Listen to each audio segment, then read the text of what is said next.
Okay, Bismillahirrahmanirrahim. Assalamu alaikum and welcome to Students Oriented Anatomy. Today we are going to discuss the superior and inferior thoracic apertures, and here you can see that these are the two models labeled as torso.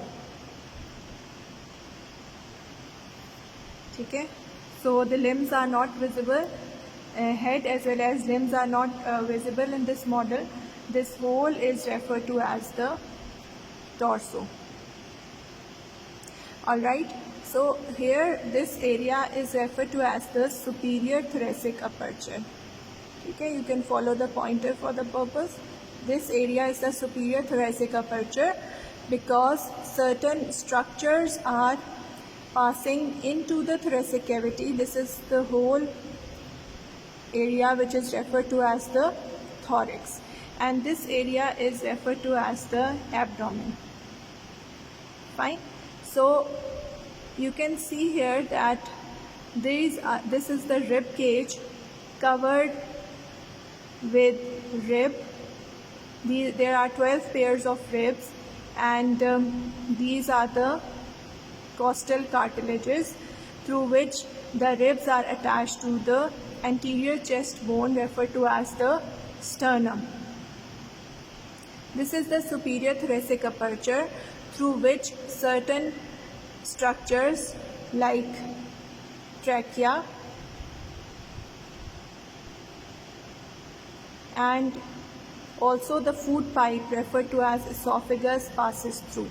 So today we are going to cover the boundaries of the superior thoracic aperture. And here you can see that this area is referred to as the superior thoracic aperture. This area, which is the area through which, or the opening through which we can enter into the thoracic cavity, as you can observe here.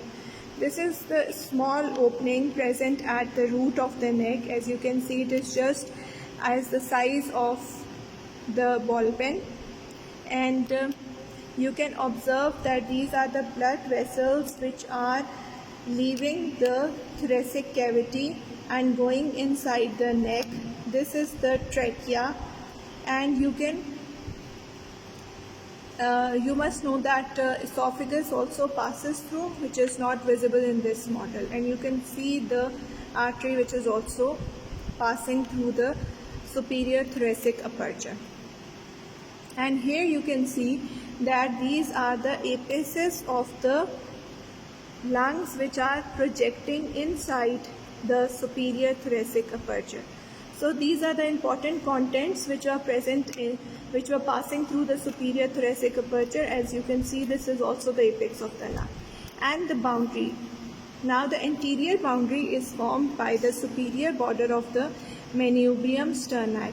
This is the upper part of the sternum known as manubrium sterni, and its superior border forms the anterior boundary of the superior thoracic aperture, and from side to side it is bounded by the first rib. As you can observe here, it is bounded by the first rib from side to side.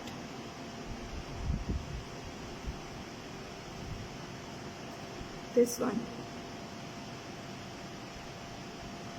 Okay, then we will turn the model backward to show you that posteriorly it is bounded by the first thoracic vertebra. So we have turned the model posteriorly to show you that this is the first thoracic vertebra, and the first thoracic vertebra forms the posterior boundary of the superior thoracic aperture. Alright, now we are going to discuss the inferior thoracic aperture. This is the inferior thoracic aperture, and it is mostly covered by a musculotendinous structure referred to as the diaphragm.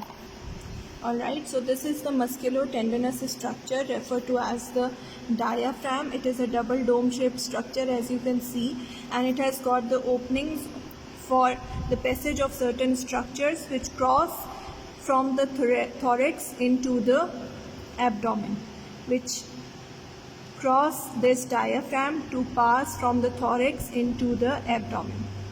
And here you can observe the boundary of the inferior thoracic aperture. You can observe that these are the costal cartilages of 7th to 10th vertebrae, which form a subcostal angle here. So here you can see that this area is referred to as the subcostal angle, and at the apex of the subcostal angle there is a xiphoid process, as you can observe here. So this marks the anterior boundary of the inferior thoracic aperture, and from the side to side it is bounded by the floating ribs. So these are the floating ribs having no anterior attachment.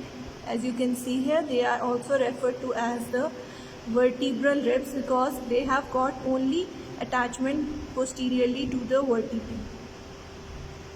So 11th and 12th ribs form its lateral boundary, and posteriorly